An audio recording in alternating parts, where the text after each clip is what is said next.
দুটি পালা আজকে নির্ধারিত করে দিয়েছেন গুরু এবং শিষ্য। গুরুর ভূমিকায় রেখেছেন শ্রদ্ধেয় কাজল দেওয়ান সাহেব আমার বাবাজিকে। শিষ্যর ভূমিকায় রেখেছেন আমি চন্দ্রা। আমাকে পালা দিয়ে বললেন আমাদের এলাকার মাঝে যেই শিষ্য ভাবের গান আমরা শুনি নাই, যেই পালার গানটা পরিচিত, প্রশ্ন পরিচিত, বা যে গানগুলি আমরা সবসময় শুনে থাকি শিষ্যর পালা হলে, আজকে একটু ভিন্নভাবে একটু নতুন নতুন কথা জিজ্ঞাসা করবেন। তো বড় ভালো লেগেছে আমার উপস্থাপক ভাইয়ের কথা শুনে। চেষ্টা করবো ইনশাল্লাহ সেভাবেই দু একটি নতুন গান। আসলে নতুন কোনো কথা তো নাই, যে কথা আছে গুরুর কাছে সব কথাই পুরানো। নতুন কোনো কথাও এভাবে হয় না, কারণ গুরু শিষ্যর কথা এমনই কথা গুরুর কাছে জানতে চাওয়া যায় না এমন কোনো বিষয় নাই। শরীয়ত, মারফত, হাকিকত, তরিকত যেটা হোক না কেন সব বিষয়ে গুরুর কাছে জানা যায়। তো আজকে আমার গুরু যিনি, তিনি হলেন পুণ্যকারী আর আমি শিষ্য, আমি হচ্ছে আকাঙ্ক্ষাকারী। আজকে আমি আকাঙ্ক্ষাকারী হয়ে আমি আকাঙ্ক্ষা করব, আর আমার গুরু তিনি সদয় হয়ে আমাকে সুন্দরভাবে বুঝাবেন। তো সেদিকে লক্ষ্য করে আমরা গুরু দরবারে যাই। কেন যাই? আজকে আমি শিষ্য, একটা গুরুর সাথে গুরু দরবারে কেমন আচার আচরণ করা উচিত, আজকে সেটা যদি আমি শিষ্যর পালা করে আমার মধ্য দিয়ে আমি ফুটিয়ে তুলতে না পারি, তাহলে আমার জন্য পালা গাওয়াটা না গাওয়াটাই সমান। তো আমি সেদিকে লক্ষ্য রেখে প্রকৃতপক্ষে আজকের যিনি আমার গুরু কাজল দেওয়ান, আমি আমার বৈরা বরি সৈয়দ রৌশন রেজবির আসনে তাকে বসিয়ে তার চরণে একটি ভক্তি দিয়েই আমি আমার দয়ালের কাছে অবশ্যই কিছু জানাবার চেষ্টা করব।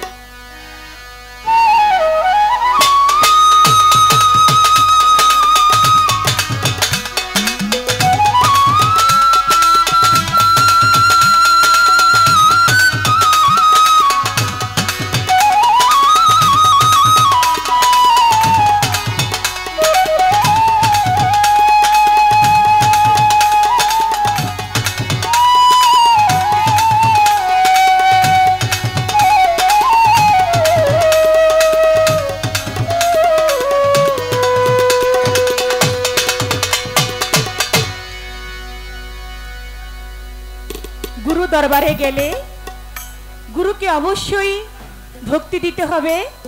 শুধু তাই নয়, সূরা মুজাদেলার 10 আয়াতের মধ্যে 12 নং আয়াতের মধ্যে বলেছেন যে শুধু দয়ালের সঙ্গে যখন একজন পীর মুর্শিদের সঙ্গে যখন কোনো গুরুত্বপূর্ণ কথা বলবে, তার আগে অবশ্যই অবশ্যই কিছু সদকা বা কিছু নজরানা দিয়ে তোমরা মূল্যবান বিষয় জানতে চাইবে।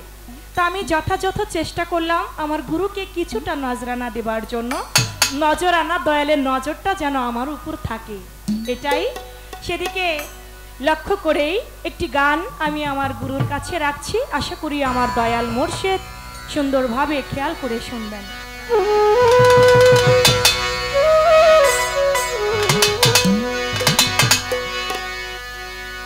মতি মঙ্গা পয়দা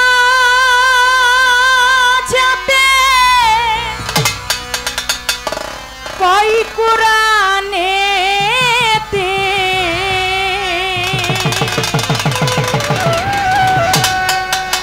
কোন কারিগর তৈয়ার করতাছে, বল কোথায় সেই দরিয়া রে দয়াল, বল কোথায় সেই দরিয়া রে। মতি মুঙ্গা পয়দা যাবে কই কুরআনেতে, মতি মুঙ্গা পয়দা যাবে কই কুরআনেতে, মতি মুঙ্গা পয়দা যাবে কই কুরআনেতে, কোন কারিগর তৈয়ার করতাছে,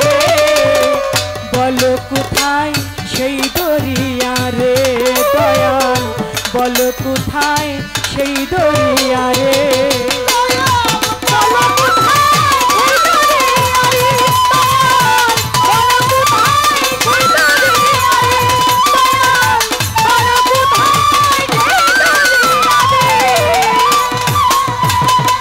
মারা জাল বাহারাইন ইয়াল তাকিয়া বাইনা হুমা বারজ খুল্লা ইয়াব গিয়া বাইনা হুমা নাগান ইয়াব গিয়া বাইনা হুমা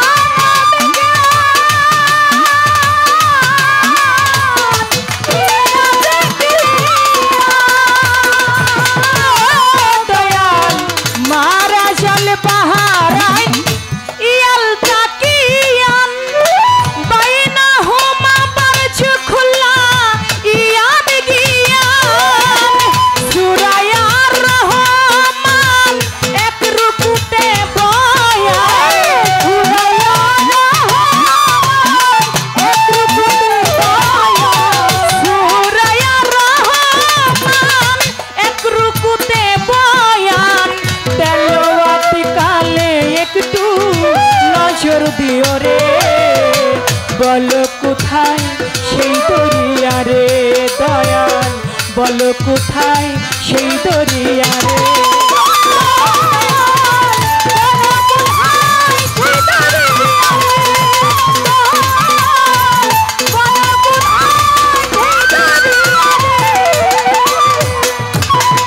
পশ্চিম হতে নদী প্রবাহিত হয়, সেই দুই নদী মধ্যে মিশে রয়।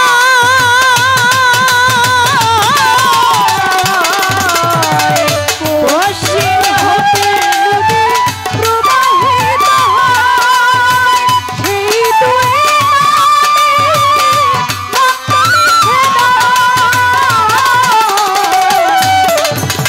পশ্চিম হতে নদী প্রবাহিত হয়, সেই দুই নদী মর্তে মিশে ওরে মধ্যে পর্যন্ত তার আছে নিরন্তর,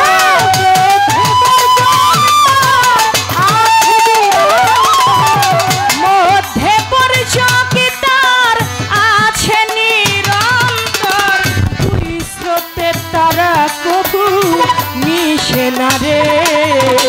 বলো কোথায় সেই দরিয়ারে দয়াল, বলো কোথায় সেই দরিয়ারে।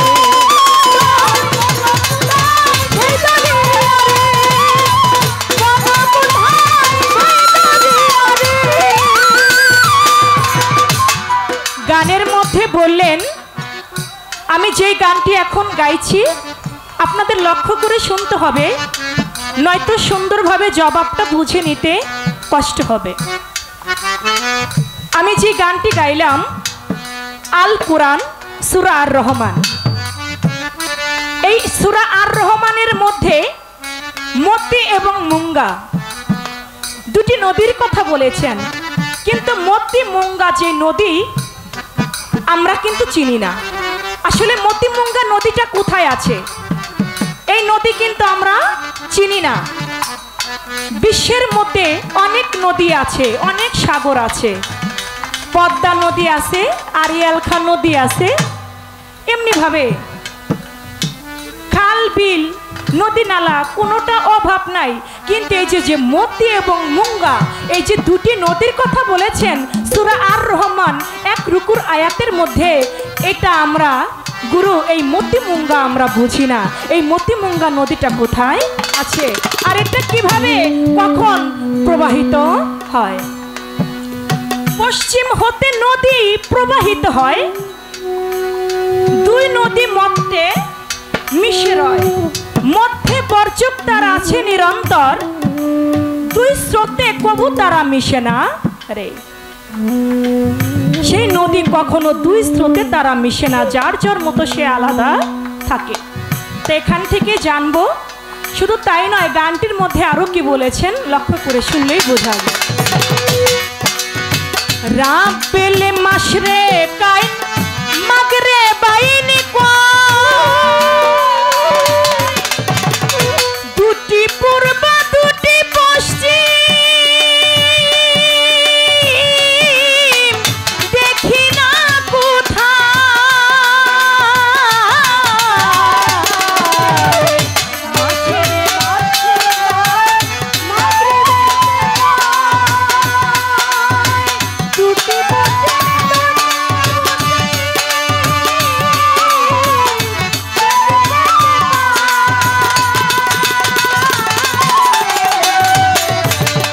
রাপলে মাসরে কাই মাগরে বাইনি কই দুটি পূর্ব দুটি পশ্চিম দেখি না একে পশ্চিম একে পূর্বে দেখিতে পাই ভাবে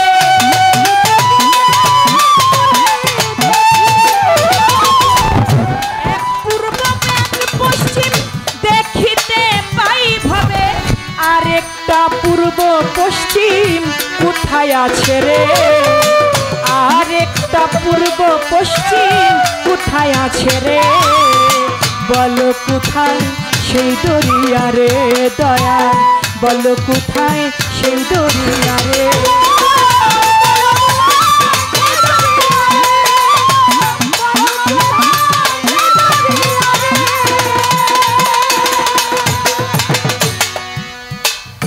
সূরা আর রহমান 17 আয়াতের মধ্যে বলেছেন দুটি পূর্ব দুটি পশ্চিমের কথা।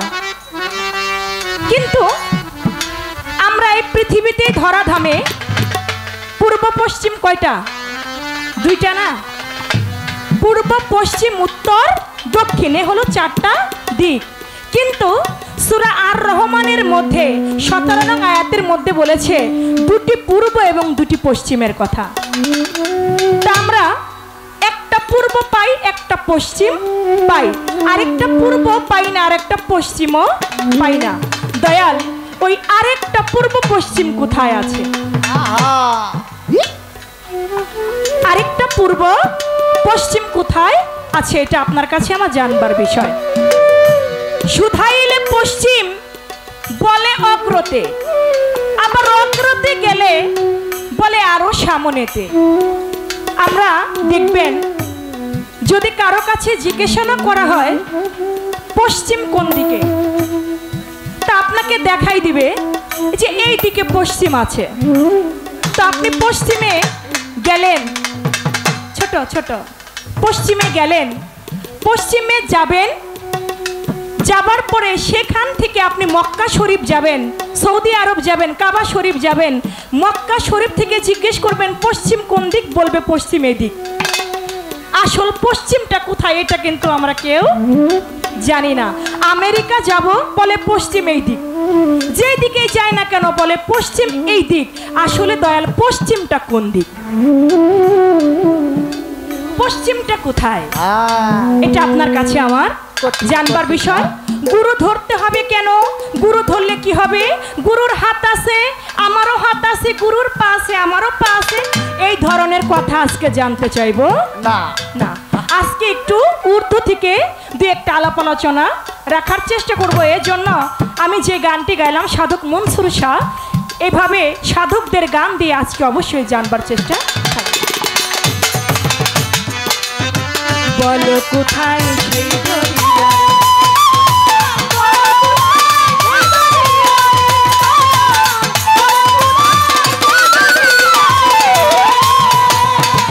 শুধাইলে পশ্চিম বলে পশ্চিমে, সেথাই গিয়ে দেখি শুধাই অগ্রতে। আরে ও দয়াল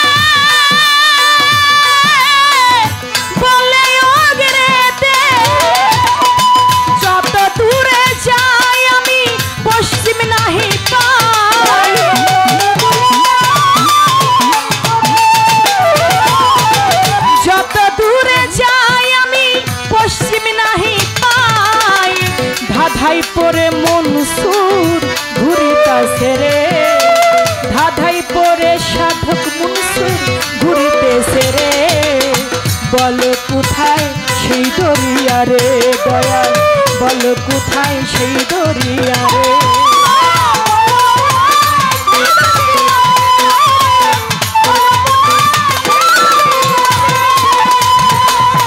মতি মুঙ্গা পয়দা যাবে কই পুরানেতে, মতি মুঙ্গা পয়দা যাবে কই পুরানেতে, কোন কারিগরুহা তৈয়ার করতাছে, বলো কোথায় সেই দরিয়া রে দয়াল, বলো কোথায় সেই দরিয়া রে দয়াল, বলো কোথায় সেই দরিয়া রে।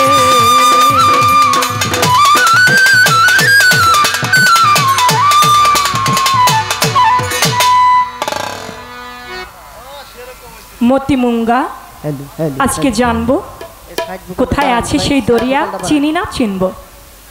সেদিক থেকে গান একটি আমার পালা অনুযায়ী হয়ে গেল।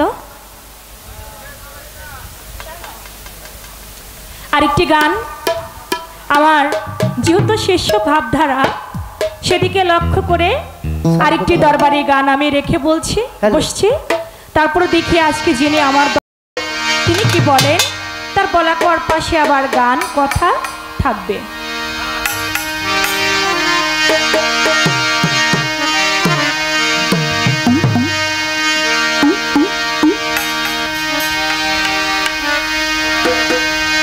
ও সে সর্বত্যাগী অনুরাগী দয়ালের গান গায়, ও সে সর্বত্যাগী অনুরাগী দয়ালের গান গায়, আমার নাগর চাঁদের আমার দয়ালেরও আমার মুর্শিদেরও ভাবের বাতাস লাগল রে জরলায়, আমার দয়ালেরও ভাবের বাতাস লাগল রে জরলায়, সর্বত্যাগী অনুরাগী দয়ালের গান গায়,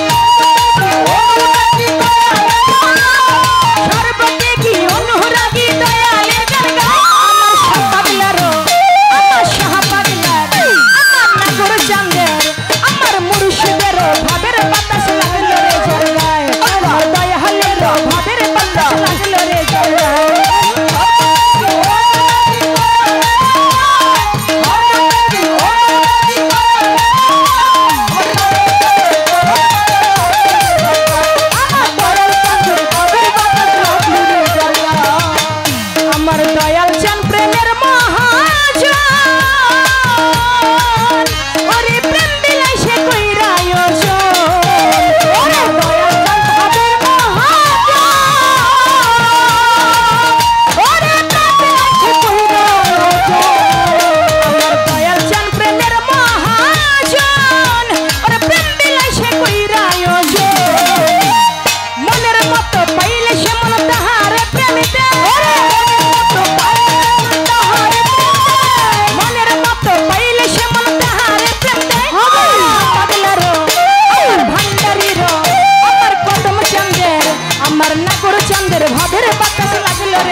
রে যার গায়।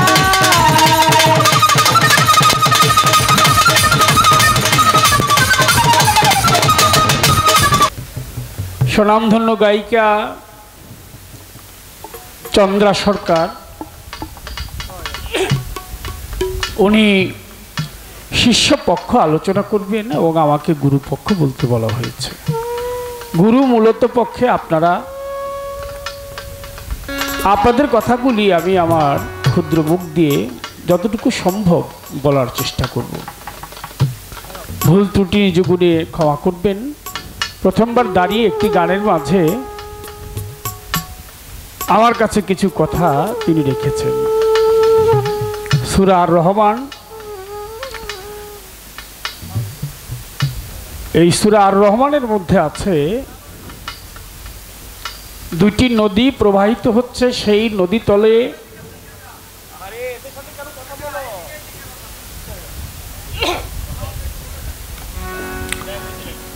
সেখানে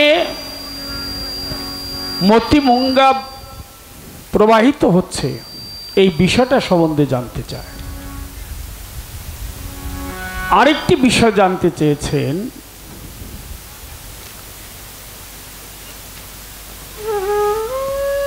পূর্ব এবং পশ্চিম, একটি পূর্ব একটি পশ্চিম, আরেকটি উত্তর একটি দক্ষিণ। এখন এখানে বলা হচ্ছে দুইটি পূর্ব দুইটি পশ্চিম। আমি যত পশ্চিমে যাই সেখানে গেলে বলে আমাকে আর একটু সামনে আরো পশ্চিম আছে। এই বিষয়টা সম্বন্ধে আলোচনা করতে হবে। দরিয়া আছে, এই দরিয়ার বিষয় কি যতটুকু সম্ভব বলার চেষ্টা করব। সকলের কাছে দোয়া চাই। মাইকটা বারবার শীষ মারছে, যেটা একটু বেশি আছে সেটা একটু কমিয়ে দিন, তাহলে ঠিক হয়ে যাবে।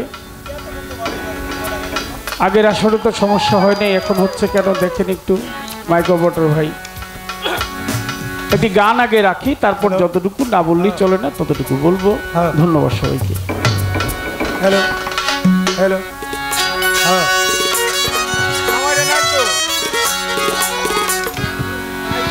হ্যালো, আর এটা সাউন্ড দেন। আল্লাহ জানে কত সুন্দর গাইলাম। আগে যেরকম ছিল, আগের আসলে তো গান করলাম, আপনারা তো কিছু বলি নেই, ওই রকমটা করে দেন না। বারবার আপনি শীষ দিচ্ছেন, আমাদের জন্য সমস্যা না। 2 নাম্বার সাউন্ড দেন।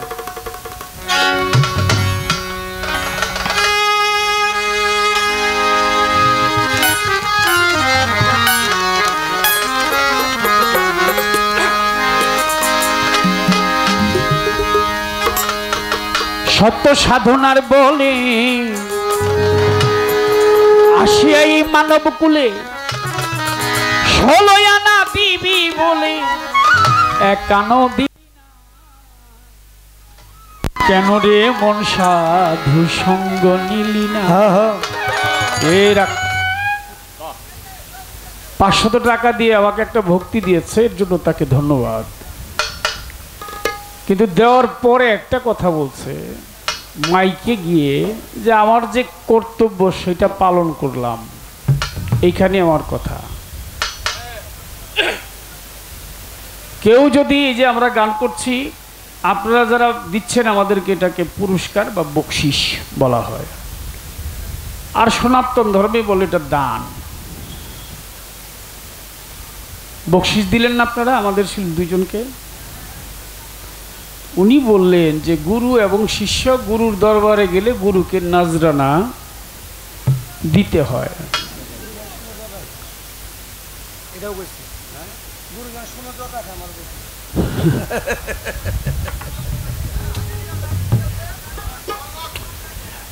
যেটা সেধে দেয় গুরুকে, সেটা তো দিলই, মানে সে ইচ্ছা করে দিল, আমি কিন্তু চাই নাই।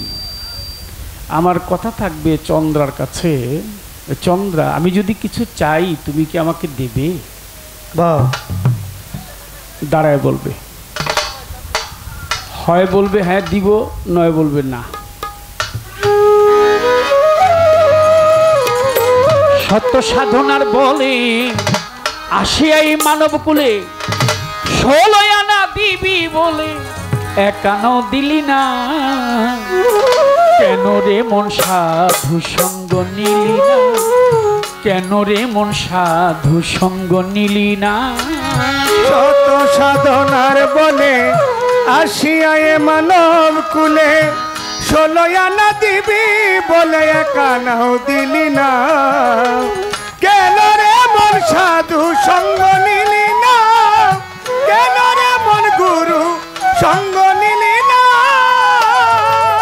যার লাগিয়া এসেছ মানুষ তারে কি আর দেখেছ চোখ দুটি খেয়েছ তুমি চোখেই দেখো না আরে ও পাগল যার লাগিয়া এসেছ তারে কি আর দেখেছ চোখ দুটি খেয়েছ চোখে দেখো না ও পাগল মন যার লাগিয়া এসেছ তুমি তারে কি আর দেখেছ চোখ দুটি খেয়েছ মন তারে চিনলি না সে তো সরল প্রেম সাধনে পাঠাই তোমায় এই ভুবনে সরল প্রেম সাধনে পাঠাই তোরে এ ভুবনে সরল প্রেম সাধনে পাঠাই তোমায় এই ভুবনে কেন তুমি কামরিনী হয়েছ দেনা বলো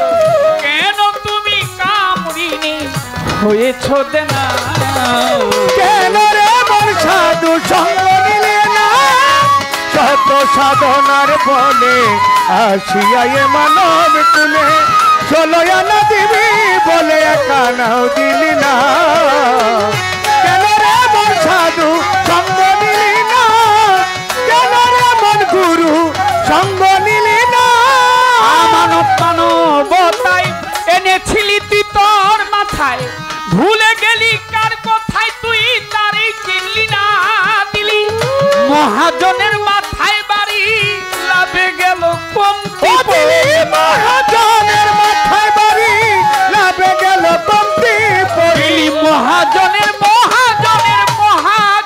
মাথায় বাড়ি তোর লাভে গেল কমতি পড়ি কাম সাগরে ডুবলো তরি টানলে জাগে না এই যে একটা সাগর চন্দ্রা এই গানের মধ্যে সাধক বলতেছে কি বলে কাম সাগরে ডুবলো তরি টানলে জাগে না লাল শান্তর কাম সাগরে ডুবলো তরি টানলে জাগে না না না না কেন রে মন সাধু সঙ্গ নিলি না কত সাধনার বলে আসিয়া এ মানব কুলে 16 আনা দিবি বলে একানাও দিলি না কেন রে মন সাধু সঙ্গ নিলি না কেন রে মন গুরু সঙ্গ নিলি না বনের পশু গরু ছাগলে বৎসরে 2-1 মিলে তুই দেখি মানুষ কুলের মানটাই রাখলি না ও মনরে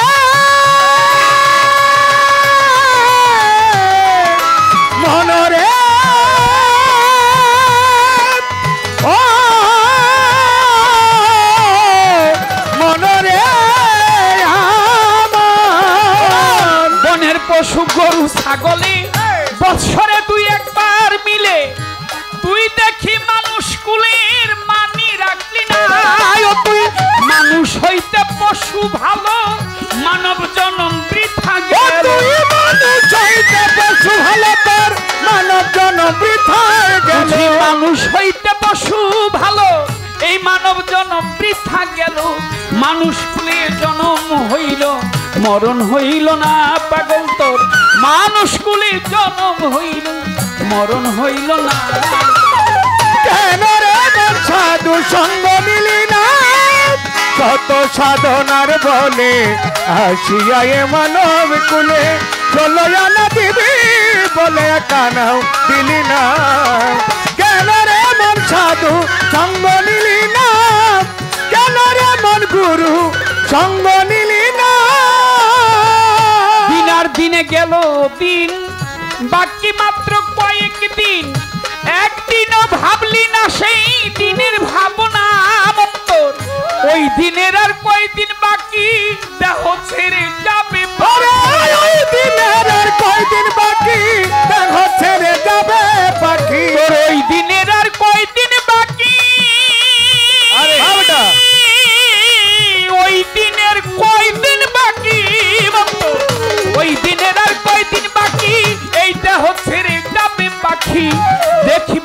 সবই ফাঁকি, সবই ছলনা পাগল তুই। দেখবি রে সকল ফাঁকি, সবই ছলনা। কেন রে মন সাধু সঙ্গ নিলি না, কত সাধনার বলে আসিয়া এ মানব কুলে, চলো আনা দিবি বলে কানাও দিলি না।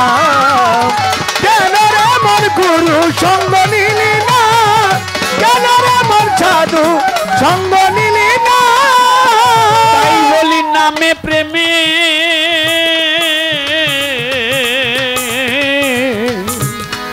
নামে প্রেমে, নামে প্রেমে, নামে প্রেমে ডাকো তারে, ওই পারে যাবি সমাদরে। এই মনে চাই যারে নাই তুলনা, আরে ও পাগল মনে।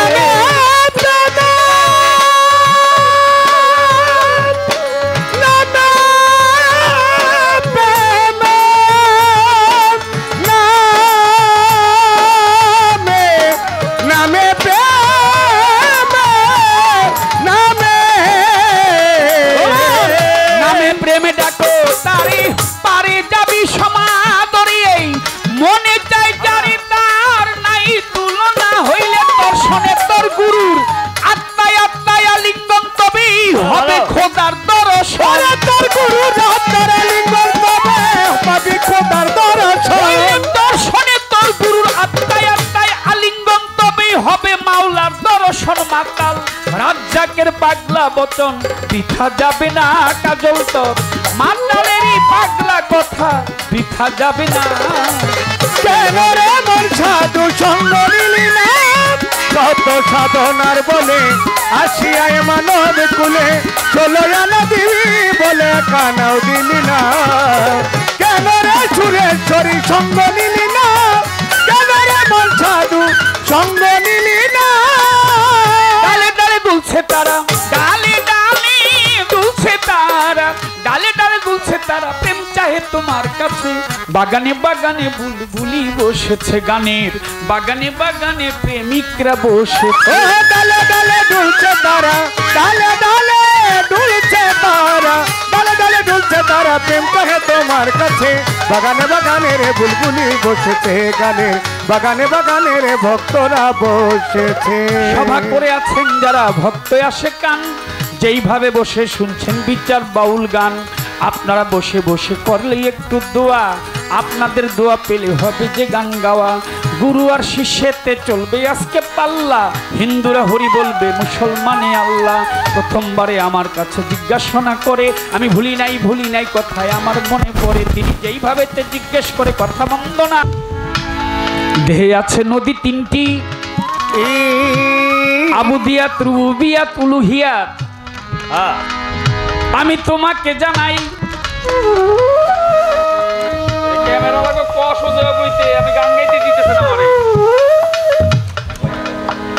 তোমরা আমার গান গাইতে দিতেছ না।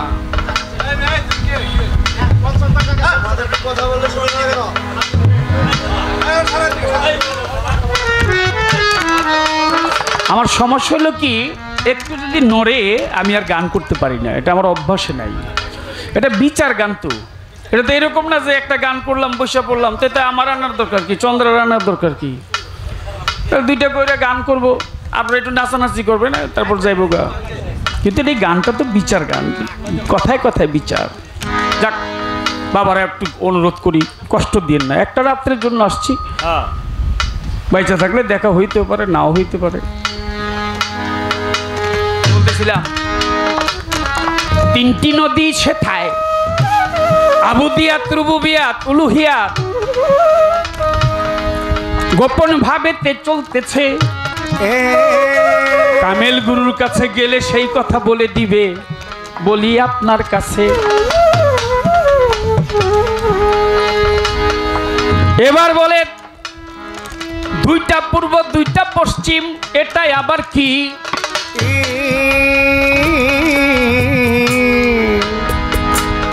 এটা কোন দিক? এটা কোন দিক? উত্তর। এটা পশ্চিম, এটা এটা দক্ষিণ নাকি? আমি দাঁড়িয়ে আছি এই উত্তর দিকে। এখন আমার দেহের যে পশ্চিম, এই দেহের পশ্চিমটা উত্তর দিকেই আমার এটা পশ্চিম। সম্মুখ ভাগটা, সামন ভাগটা, আপনি যেখানেই দাঁড়াবেন আপনার সামনটাই পশ্চাৎপদ, এই রূপটা এটা পশ্চিম, পিছনটা আপনার হইল পূর্ব, আপনার ডাইনটা হচ্ছে দক্ষিণ, বামটা হচ্ছে উত্তর। তাই দুইটা পূর্বের কথা বলা হয়েছে, দুইটা পশ্চিমের কথা বলা হয়েছে। একটা পশ্চিম হচ্ছে পৃথিবীর, আরেকটি পশ্চিম হচ্ছে তোমার দেহের পশ্চিম। তুমি যেদিকে দাঁড়াও না কেন তোমার দেহটা যেন পশ্চিমের, সামনটা যেন পশ্চিমের দিকেই রয়েছে। কথা বলতেছি খারাপ লাগে নাকি? আমাকে কর্তা পক্ষ আবার কইছে কথা কম কইতে, আরেক জ্বালা। এইটা গুরু শিষ্যের পালাতে একটু কথা কইতে হইব। আর আমার যদি কেউ কয় যে কথা কম কইবেন, তা আমি নাই, মানে আমি প্লেয়ারই হইলাম, কথা কইয়া প্লেয়ার। এখন কথা কইয়া প্লেয়ার আই না, যদি গঞ্জে কথা কইেন না তাহলে তো আমার খেলাই বন্ধ, আমি খেলুম কেমনি? আচ্ছা যাই একটু কম কমো নাকি? হ্যাঁ, তো বেশি কথা বলিব না, একটু কম বলতেই চাই।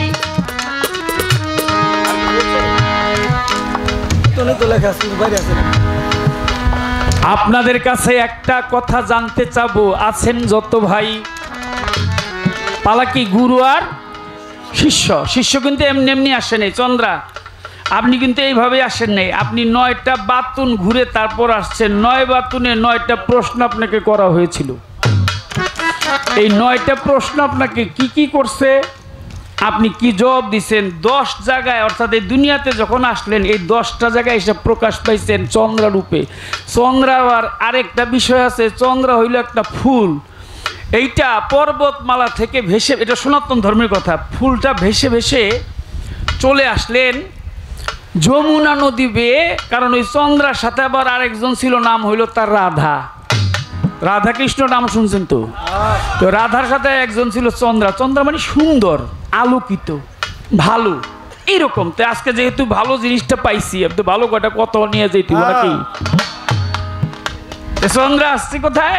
ফুল হয়ে, পদ্ম হয়ে ভাসতে ভাসতে এসে তারপর সে চন্দ্রা হয়েছে। চন্দ্রা যেন তেন বিষয় না, এর আলাদা বিষয় আছে, পরে কমু, যদি ধৈর্য ধরে শুনেন, সময় আইতেছে। এখন শুধু আমি একটু জানতে চাই, এই 9টা বাতুনে আপনি যে ছিলেন, আপনি যে শিষ্য, এই 9 বাতুনে 9টি প্রশ্ন আপনাকে করেছিল। 10 নম্বরে এসে আপনি প্রকাশ পেয়েছেন চন্দ্রা। প্রশ্ন করলো কি, আপনি জবাব দিয়েছিলেন কি? এই পর্যন্তই আলোচনা, এই পর্যন্তই আলোচনা। আমি হার বেশি বলিব না, ইহার বেশি বলিব, হার বেশি বলিব না। জিজ্ঞাসা তাহার কাছে। বাগানে বাগানে রে বুলবুলির বসেছে গানে, বাগানে বাগানে রে ভক্তরা বসে। ও ডালে ডালে দুলছে তারা, ডালে ডালে দুলছে তারা, ডালে ডালে দুলছে তারা, প্রেম করে তোমার কাছে। বাগানে বাগানে রে বুলবুলির বসেছে গানে, বাগানে বাগানে রে ভক্তরা বসেছে। ছোট্ট একটি গান গাহিয়া আসর দিব ছেড়ে, মিরাজ খালাসি ভাই এসেছে, সালাম তাহার ধারে। তাহার বন্ধু বান্ধব যত জনা সালামও জানাই, বড় ভালো মানুষ তিনি। আছে না গেছে গা, খুব ভালো মনের মানুষ। ব্যক্তিগতভাবেও ফোন করে মাঝে মধ্যে, কাজল ভাই কেমন আছেন, ভালো আছেন কিনা। তার প্রতি, তার বন্ধু মহল, আপনাদের সবার প্রতি সালাম। ছোট্ট একটি গান করে আসরটা ছাড়ি, পরবর্তীতে দেখি কি আলোচনা আসে। ধন্যবাদ। বাবা বাইলেন্ট একটু দেন।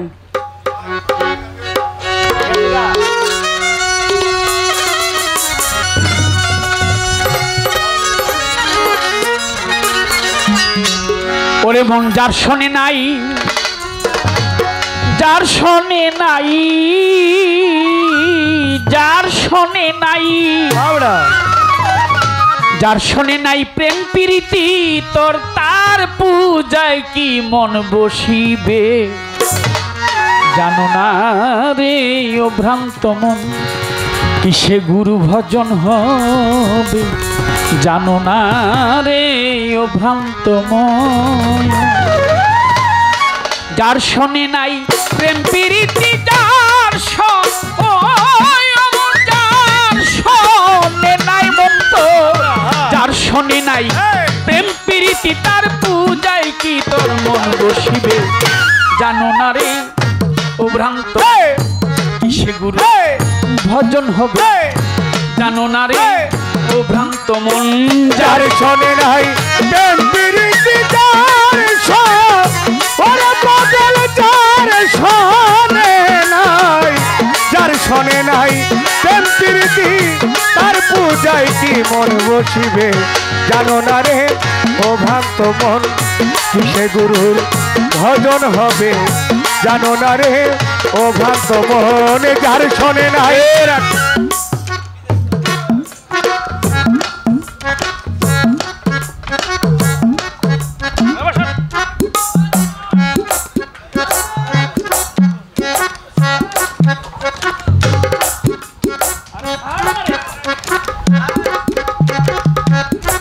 কথাটা বলল কি যার শোনে নাই প্রেম প্রীতি তার পূজায় কি তোর মন বসিবে আব্বাস স্যারের প্রতি সালাম রইল জানো না রে ও ভ্রান্ত মন কিসে গুরু ভজন হবে ভজন হবে আপনার সাথে যদি আমার প্রেম না থাকে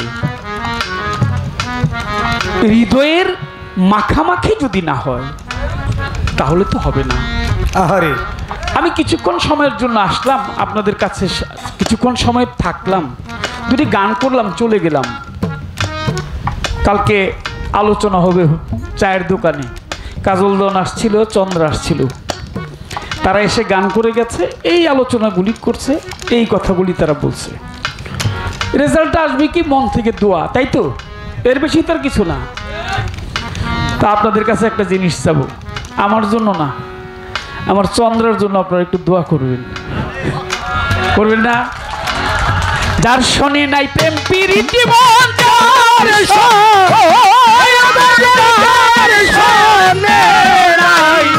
যার শোনে নাই প্রেম প্রীতি তার পূজায় কি তোর মন বসিবে জানো না রে ও ভ্রান্ত সে গুরু ভজন হবে জানো না রে ও ভ্রান্ত যার শোনে নাই প্রেম প্রীতি যার ওরে পাগল যার শোনে নাই যার শোনে নাই প্রেম প্রীতি তার পূজায় কি মন বসিবে জানো না রে ও ভ্রান্ত মন কিসে গুরুর ভজন হবে যার শোনে নাই প্রেম প্রীতি যার ওরে পাগল যার শোনে নাই যার শোনে নাই প্রেম প্রীতি তার পূজায় কি মন বসিবে জানো না রে ও ভ্রান্ত মন কিসে গুরুর ভজন হবে জানো না রে ও ভ্রান্ত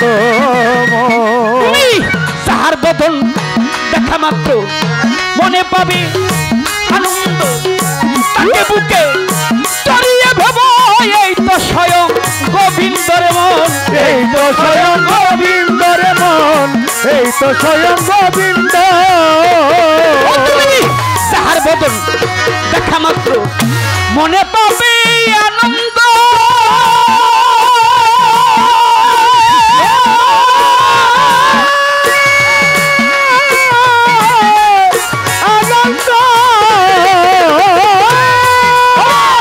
তাকে বুকে চড়িয়ে ভয় এই তো স্বয়ং গোবিন্দর মন এই তো স্বয়ং গোবিন্দর মন এই তো স্বয়ং গোবিন্দ প্রতি অঙ্গে প্রতি অঙ্গ করিও গুরুজির সঙ্গ প্রতি অঙ্গে প্রতি অঙ্গ করিও গুরুজির সঙ্গ প্রতি অঙ্গে প্রতি অঙ্গ করিও আসাদ সার সঙ্গ উঠুলিবে প্রেম তরঙ্গ ভেসে যাবে রে মন ভেসে যাবে প্রেম তরঙ্গ তাপি দেহ শুদ্ধ হবে জানো না রে ও ভ্রান্ত করে যার শোনে নাই প্রেম প্রীতি যার ওরে পাগল যার শোনে নাই যার শোনে নাই প্রেম প্রীতি তার পূজায় কি মন বসিবে জানো না রে ও ভ্রান্ত মন কিসে চানাল সার ভজন হবে জানো না রে ও ভ্রান্ত প্রেম সোহাগায় কাছে টেনে প্রিয়া কিংবা প্রিয় ও প্রিয়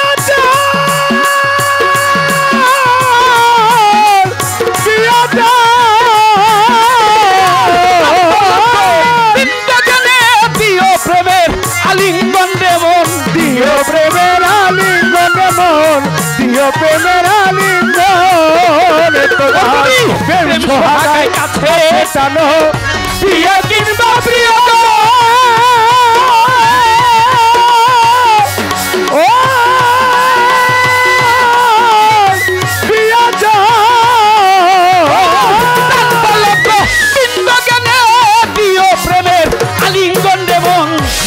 প্রেমের আলিঙ্গনে মন দিও প্রেমের আলিঙ্গন যাহা মিঠা লাগে সপে দিও তা গুরু ভোগে মুখে যাহা মিঠা লাগে সপে দিও গুরুর ভোগে মুখে যাহা মিঠা লাগে সপে দিও তা গুরু ভোগে পরাণ কান্দে যাহার লাগে তোর পরাণ কান্দে ও বাবা পরাণ কান্দে যাহার লাগে তার প্রতিমায় ঠেকুর জানো না রে ও ভ্রান্ত মনে যার শোনে নাই প্রেম প্রীতি তার ওরা পাগল যার শোনে নাই যার শোনে নাই প্রেম প্রীতি তার পূজায় কি মন বসিবে জানো না রে ও ভ্রান্ত মন কিসে সুরে শরীর ভজন হবে জানো না রে ও ভ্রান্ত মন সবার চাইতে গোপন প্রীতি তার শোনে আদান প্রদান তার প্রতিমায় পূজা দিতে লাগে না ধর্মের ভেদ বিধান রে বেটা লাগে না ধর্মের ভেদ বিধান লাগে না ধর্মের ভেদ বিধান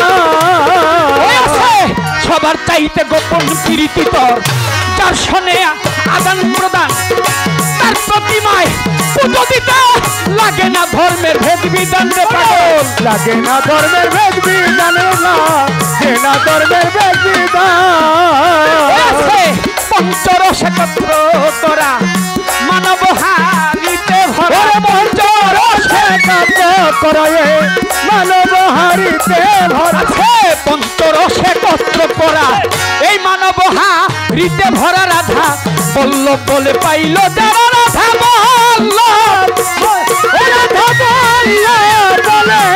রাধা বল্লভ বলে পাইল যারা প্রেমের মরা মরল হবে গুরুর ভজন হবে ওরে যার মনে নাই প্রেম প্রীতি পাগল যার শোনে নাই যার শোনে নাই প্রেম প্রীতি তার পূজায় কি মন বসিবে জানা না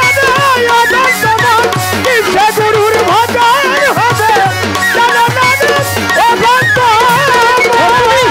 যাহার বদল দেখা মাত্র মনে পাবে আনন্দ তাকে বুকে জড়িয়ে ভেব এই তো স্বয়ং গোবিন্দরে মন এই তো স্বয়ং গোবিন্দরে মন এই তো স্বয়ং গোবিন্দ প্রতি অঙ্গে প্রতি অঙ্গ করিও গুরুজির সঙ্গ প্রতি অঙ্গে প্রতি অঙ্গ করিও গুরুজির সঙ্গ প্রতি অঙ্গে প্রতি অঙ্গ করিও গুরুজির সঙ্গ প্রতি অঙ্গে প্রতি অঙ্গ করিও গো গুরু সঙ্গ উঠুলিবে প্রেম তরঙ্গ তার দেহ শুদ্ধ জানা রে অভক্তমন কিসে গুরুর ভজন হবে জানা না রে অভক্তমন যার শোনে নাই প্রেম প্রীতি যার ওরে পাগল যার শোনে নাই যার শোনে নাই প্রেম প্রীতি তার পূজায় কি মন বসিবে জানা না রে অভক্তমন কিসে গুরুর ভজন হবে জানা না রে সবার চাইতে গোপন প্রীতি যার শোনে আদান প্রদান প্রতিমা পুজো দিতে লাগে না ধর্মের ভেদ বিধান লাগে না ধর্মের ভেদ বিধান লাগে না ধর্মের ভেদ বিধান বাবা সবার চাইতে গোপন প্রীতি যার শোনে আদান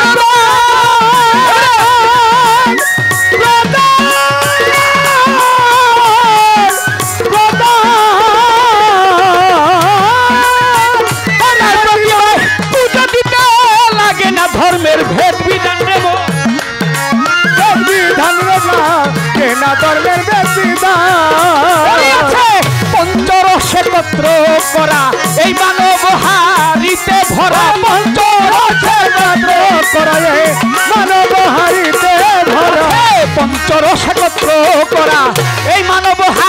প্রেমপিরিতে ভরা রাধা বল্লভ বলে পাইল দাদারে বল্লভ ও রাধা বল্লভ বলে রাধা বল্লভ বলে পাইল যারা প্রেমের মরা মরলো ওরে জননারে যার শোনে নাই প্রেম প্রীতি যার ও অদল যার শোনে নাই তার শোনে নাই প্রেম প্রীতি তার পূজায় কি বড় জননারে অদল তোমার কিসে গুরুর ভজন হবে জননারে অদল ওরে যার শোনে নাই প্রেম প্রীতি যার শোনে নাই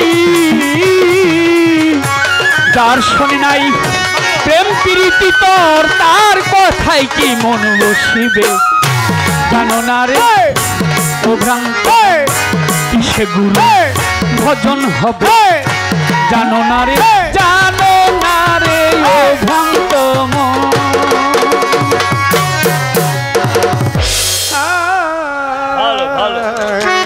আমার যে জিজ্ঞাসা ছিল সুন্দরভাবে তার জবাব করলেন, সাথে আমাকেও আমার কাছেও দুটি কথা রাখলেন। ঠিক আছে। দয়াল যে শিষ্য, শিষ্য মানে তো শিশু, যে কিছু বোঝে না। আমি যদি এত কিছু জানি দয়াল, তাহলে আপনার কাছে আসছি কেন? আমি কিছু জানি না, বুঝি না, দেখেই তো আপনার কাছে আমার আশা, কিছু চাওয়া। আর যদি আমি এত কিছুই জানবো, এই যে 9টা জায়গায় আমি ছিলাম 9 বাতুনে আমাকে কি 9টি প্রশ্ন করেছেন, এই প্রশ্ন যদি আমি জানতাম তাহলে তো আমি তো গুরু হইতাম। তারপরেও দয়াল যেহেতু আমার কাছে জানতে চেয়েছেন, তার মানে তার শিষ্যর প্রতি তার একটা বিশ্বাস ভরসা আছে যে আমার শিষ্য, আমি তাকে এটা দিয়েছি সেটা জানে। এখন তিনি আমার কাছে জানতে চেয়েছে আমার মনে আছে কিনা। তো আমি সেদিক থেকে অবশ্যই বলবো। তবে দয়াল একটা কথা বলেছেন, তুমি আমাকে নজরানা দিয়েছো, এটা আমি তোমার কাছে চাই নাই। তুমি আমাকে এমনিতেই তোমার মন থেকে তুমি আমাকে নজরানা দিয়েছো। যদি আমি তোমার কাছে কিছু চাই, তুমি কি আমাকে দেবে? দয়াল, আপনি আমার কাছে কিছু চাবেন, আমি আপনাকে দেব কিনা, বিষয়টা কেমন হলো না?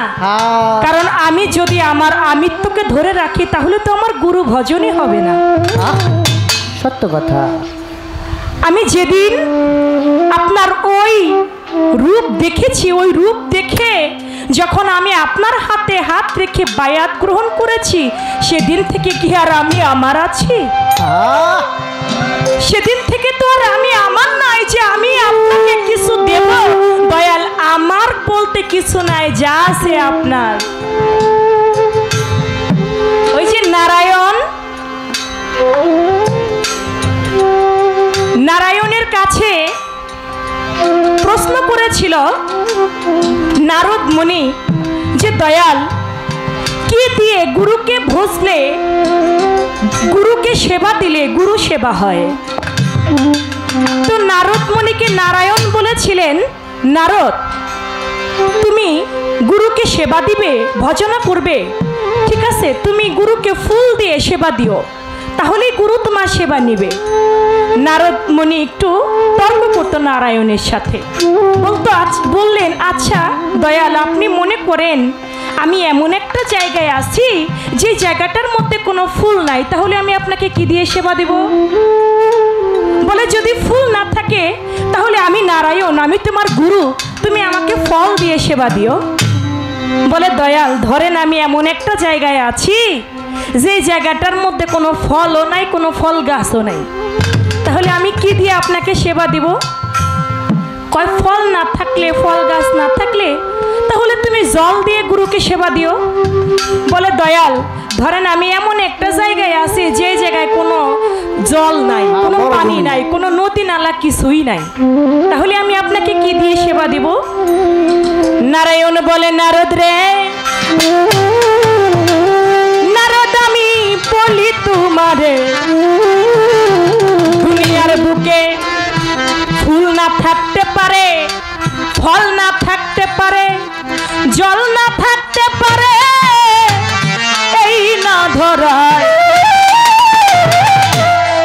দেহের ভিতরে দুইটা নদী আছে আমি দেখতে পাই। ও নারদ, দুনিয়ায় ফুল নাই, দুনিয়ার ফল নাই, দুনিয়ার বুকে জল নাই, তোমার কোনো কিছুর দরকার নাই। তোমার দেহের মধ্যে তোমার দুইটা চোখ আছে, দুইটা চোখের মধ্যে যে জল আছে, তোমার চোখের জলের ভক্তি দিয়েই তুমি তোমার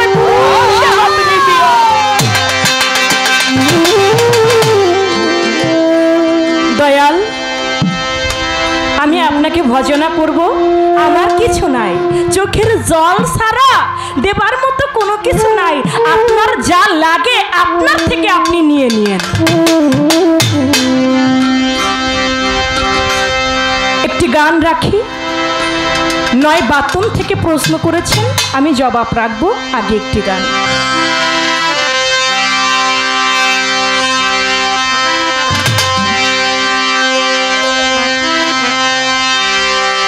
চন্দ্র সূর্য গ্রহ তারা,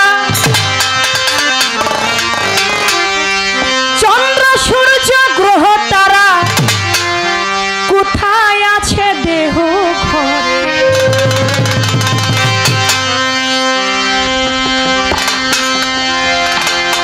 বলো দয়া করে গুরু, বলো দয়া করে।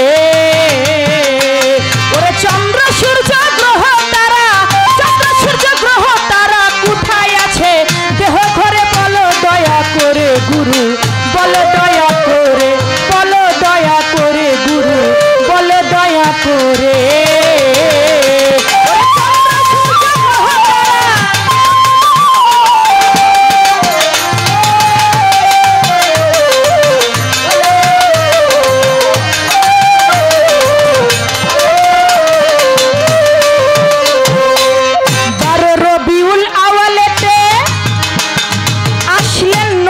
ধরার বুকে ওরে জানা যায় সোমবারেতে আসলো ভবের পরে, আসলো ভবের পরে।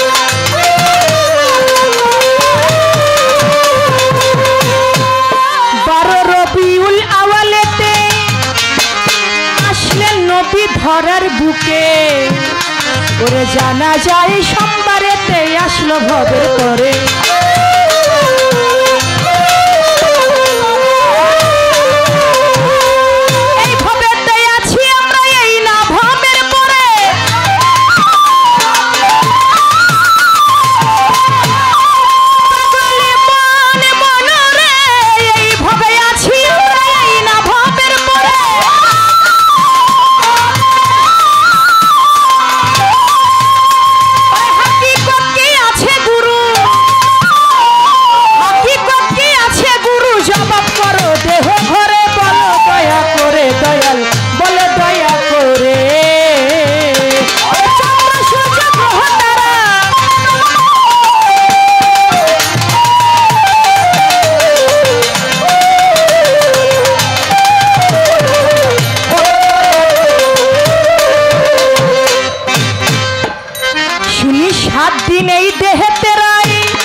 হিসাব করে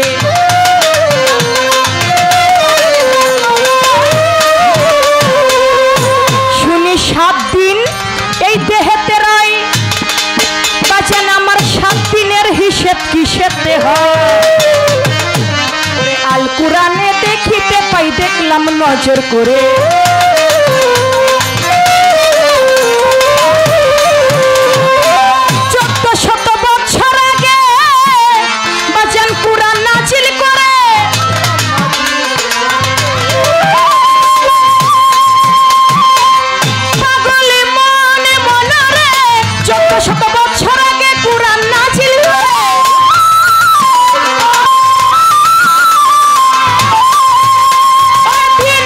ছিল না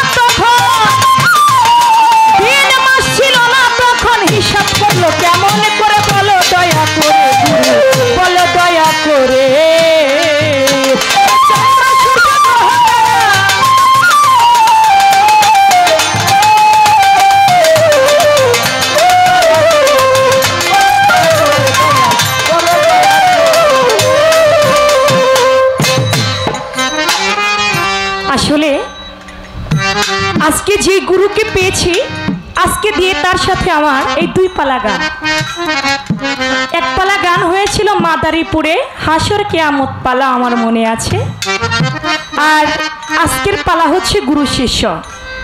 তবে অনেক দিন পরে যেহেতু গুরুকে পাইছি, এই আইট কইরা টাইট কইরা ফাইট করে যদি কিছু না জিজ্ঞেস করি তাহলে কিন্তু হবে ঠিক কিনা। এজন্য গুরুর কাছে যে গানটি গাইলাম, আমার মনে হয় আমার গুরু যদি গুরুরা তো সত্যি কথাই বলে, আমার মনে হয় না আমার গুরু এই গান কোনোদিন শুনছে। সত্য কথা। হ্যাঁ, কঠিন কথাগুলো কিন্তু অনেক কঠিন, আবার অনেক দয়ালের কাছে তো কোনো বিষয় না। কারণ গুরু যিনি, তিনি আকাশের খবর জানে, তিনি পাতালের খবর জানে। আমি বিশ্বাস করি আমার গুরু সব জানে, সত্য কথা। যেহেতু তিনি আমার গুরু। তাই সেদিকে লক্ষ্য করে আমার গানের মধ্যে বলেছেন, চন্দ্র সূর্য গ্রহ তারা কোথায় আছে দেহ ঘরে। আকাশের মধ্যে চন্দ্র আছে, আকাশের মধ্যে সূর্য আছে, ওইটা না দয়াল। সাধুজনেরা বলে, গুরুজনেরা বলে, যা আছে ব্রহ্মাণ্ডে তা আছেই মানব ভাণ্ডে। যা বিশ্ব ব্রহ্মাণ্ডে আছে তাই নাকি মানব ভাণ্ডে আছে। তাই যদি মানব ভাণ্ডে থাকে দয়াল, তাহলে আমার এই মানব দেহের মধ্যে এই চন্দ্র কোথায়, সূর্য কোথায়, গ্রহ কোথায়, নক্ষত্র কোথায়, এই তারকাগুলি কোথায়, এটা আমি চিনি না গুরু, আপনি একটু চিনাই দিবেন। আকাশের মধ্যে লক্ষ লক্ষ তারা, আর আমার মানব দেহ নাকি তারা আছে। দয়াল, আমার মানব দেহে এত তারা কই থাকে? বাবা, এই গ্রহগুলো আছে কোথায়, এই সূর্যটা আছে কোথায়, চন্দ্রটা আছে কোথায়, এটা আমি দেখি না। 12 রবিউল আওয়ালেতে আসেন নবী ভবের পরে, জানা যায় সোমবারেতে আসেন ভবের পরে। দয়াল নবী 12 রবিউল আওয়াল 570 খ্রিস্টাব্দে সোমবারে তিনি জন্মগ্রহণ করেন। সাধুজনেরা বলে, আমরা যারা আছি প্রত্যেকটা মানুষই নাকি 570 খ্রিস্টাব্দে জন্মগ্রহণ করি। আমরা নাকি প্রত্যেকটা মানুষই 12 রবিউল আওয়ালেতে সোমবার দিনই নাকি আমরা প্রকাশ পাই। দয়াল নবী প্রকাশ পাইছে, এটা ভালো কথা, কিন্তু আমরা প্রত্যেকটা মানুষই 12 রবিউল আওয়ালে এই ধরাধামে আসি, সোমবারে আসি, এই হিসাবটা কেমনে হবে?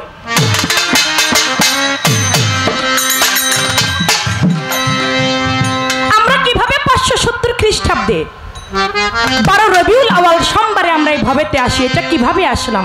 এটা আপনি একটু দয়া করে বুঝিয়ে বলবেন। শুনি 7 দিনে দেহেতে রয়, 7 দিনের হিসেব কিসেতে হয়? এই দেহের মধ্যে 7 দিন আছে দয়াল, এই দেহের 7 দিন কি? এই 7 দিনের নাম কি? মানব দেহের 7 দিনের নাম কি? এই 7 দিনের ভিতরে নাকি একটা দিন আছে বাবার, একটা দিন আছে মায়ের, একটা দিন আছে স্বামীর, একটা দিন আছে স্ত্রীর, আরেকটা দিন আছে গুরুর, আরেকটা দিন আছে শিষ্যর। এর মধ্যে দয়াল বাবার যেই দিন, সেই দিন নাকি স্বামী স্ত্রী মিলনে যাওয়া যাবে। মায়ের যেই দিন, সেই দিনও নাকি স্বামী স্ত্রী মিলন করা যাবে না। স্বামীর যেদিন, সেদিনও নাকি মিলন করা যাবে না, তাতে নাকি স্বামীর হায়াত কাটা যায়। আমার যেদিন, সেদিনও নাকি যাওয়া যাবে না দয়াল। বাবার দিন যাওয়া যাবে না, মায়ের দিন যাওয়া যাবে না, সপ্তাহে 7 দিন কোনো দিনই যাওয়া যাবে না। তাহলে আমরা যাব কোন দিন?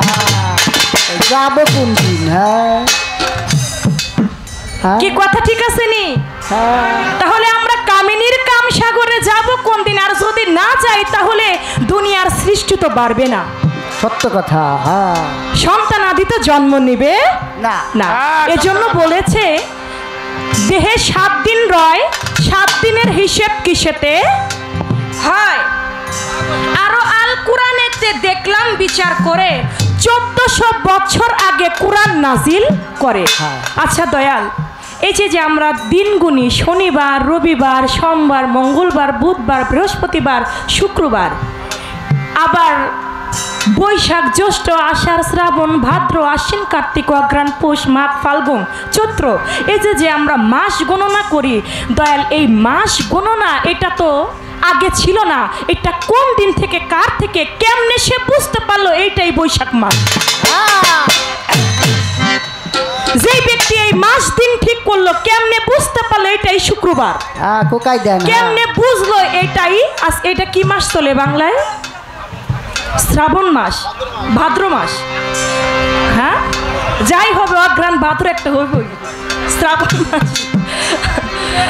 তা দেখা যাচ্ছে এই যে শ্রাবণ মাস, যিনি এই মাস দিন ক্ষণ ঠিক করলো তিনি বুঝলো কেমন করে এটা শ্রাবণ মাস, এটা শুক্রবার, এটা শনিবার, তিনি কেমন করে বুঝলো, কেমন করে জানলো?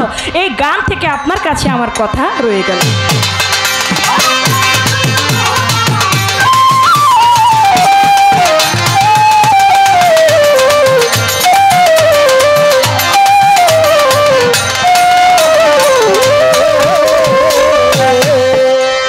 309 বছর ঘুমাইয়া সঙ্গে একটা কুকুর নিয়া ওরে আসাহাব গুহাবাসী বলে লক্ষ্য করে,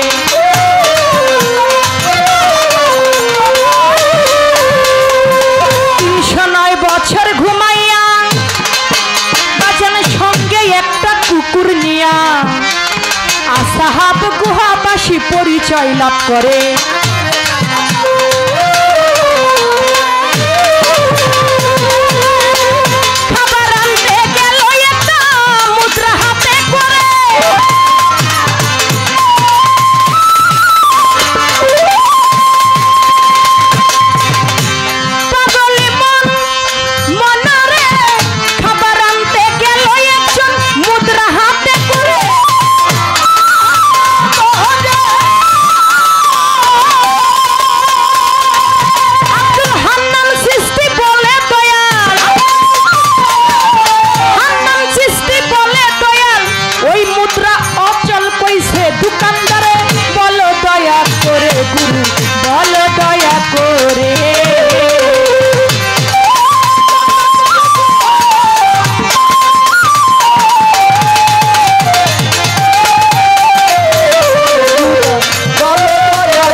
আসাহাব কাহাব, আমরা এই ঘটনাটা অনেকে কিন্তু পড়েছি।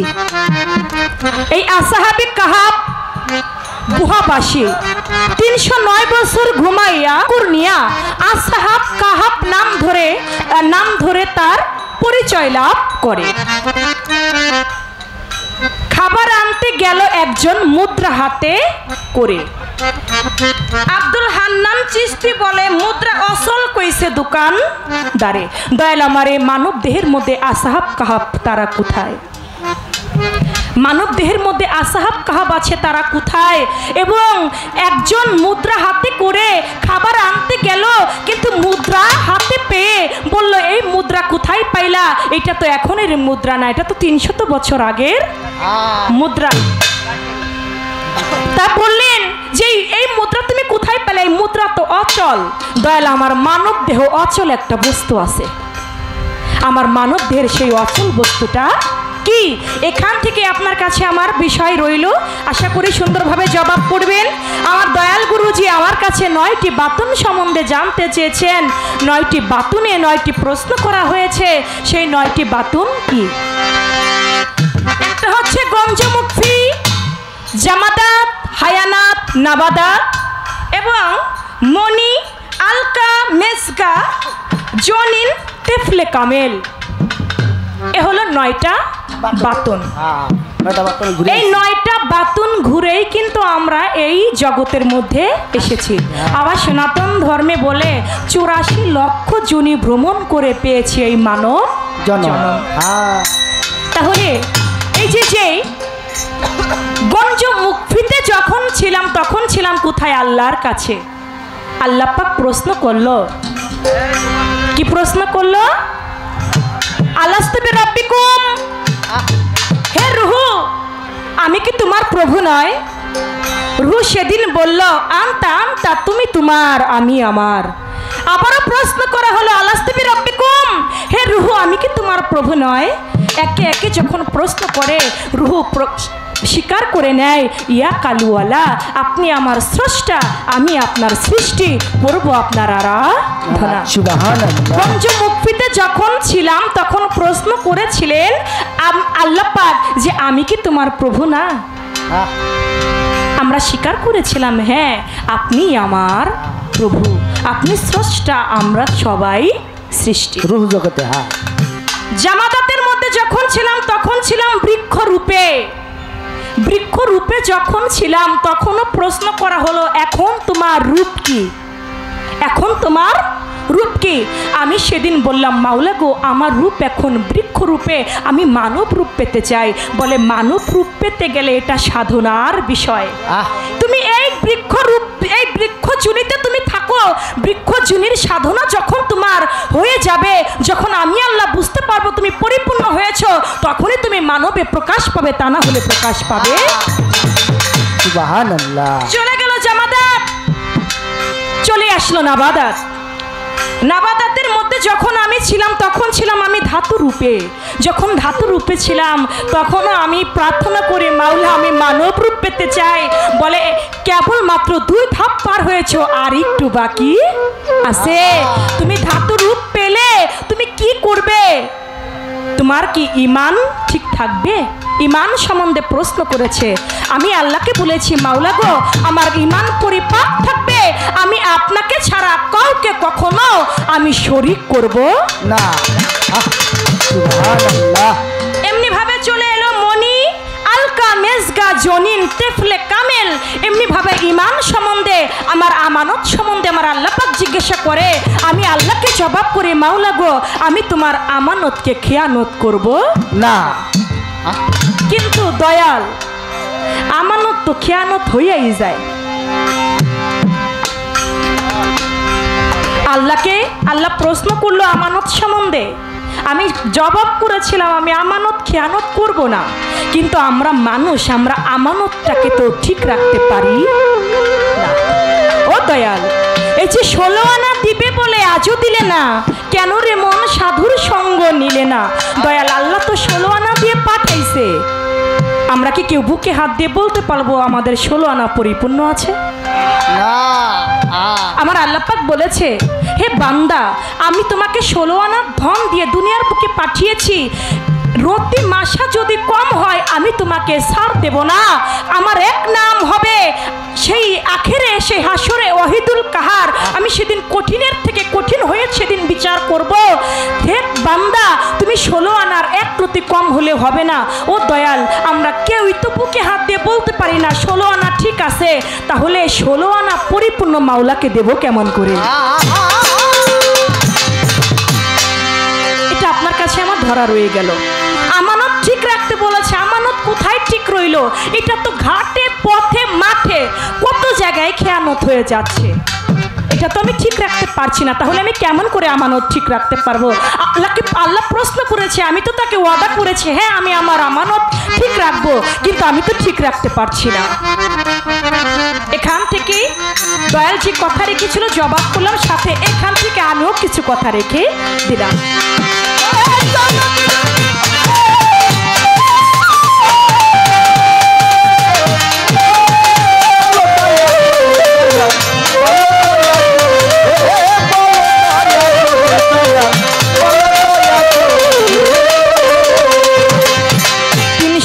বছর ঘুমাইয়া বাচ্চান সঙ্গে একটা কুকুর নিয়া আসাহাব কাহাব হইয়া তারা পরিচয় লাভ করে।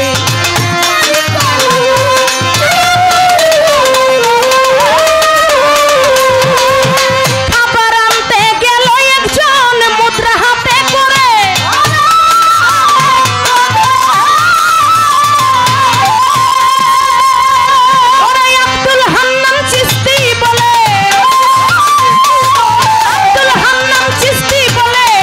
ওই মুদ্রা অচল কইল দোকানদারে, বলো দয়া করে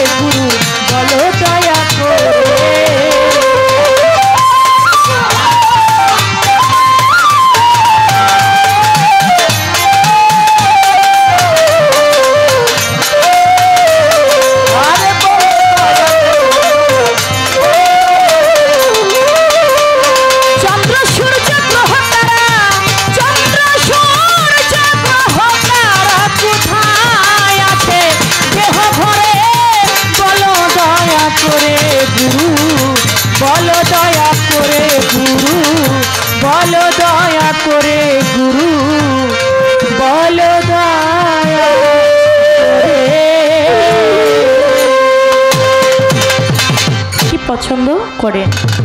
আমি সেদিকে লক্ষ্য করে আমি একটি ভাব, আমার ভাব থেকে, আমার যে ধারা, আমি তার থেকে নর হব না। আমি আমার পালার মধ্যে থেকেই একটি গান আমি আমার শিষ্যের ভাব থেকে রাখছি। তারপরে দেখি আমার গুরুজি আবার কি বলে।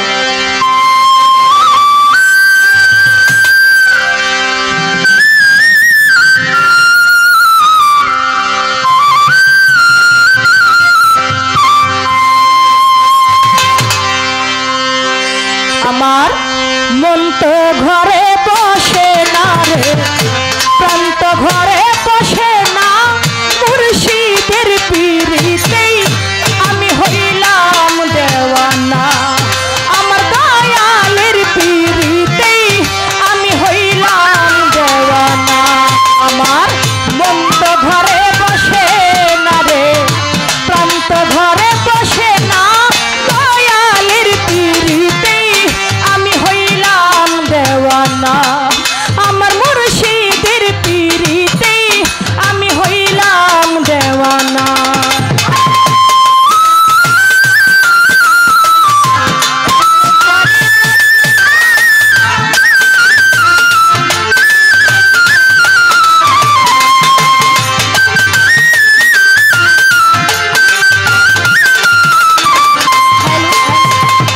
আমার বুকে যে যন্ত্রণা,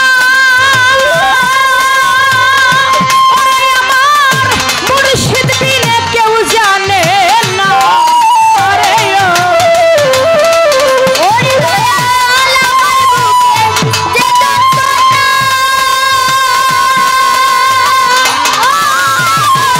দয়াল বিনে কেউ জানে না।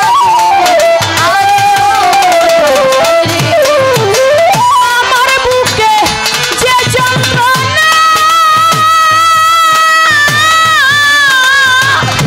ওরে আমার মুর্শিদ বিনে কেউ জানে না। আরে ও দরদি, আমার থাইকা থাইকা মনে পড়ে, একবার যদি ধরতে পারতাম এই যন্ত্রণা থাকতো না। দয়ালের পিরিতেই আমি হইলাম দেওয়ানা। আমার মুর্শিদের পিরিতেই আমি হইলাম দেওয়ানা। আমার মন তো ঘরে বসে না, জানত ঘরে বসে না, পিরিতে আমি হইলাম দেওয়ানা।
কিছু কথা আমার কাছে রেখেছেন। অনেক কথার ভিড়ে একটি কথা বলেছেন যে আমার গুরু সব জানে।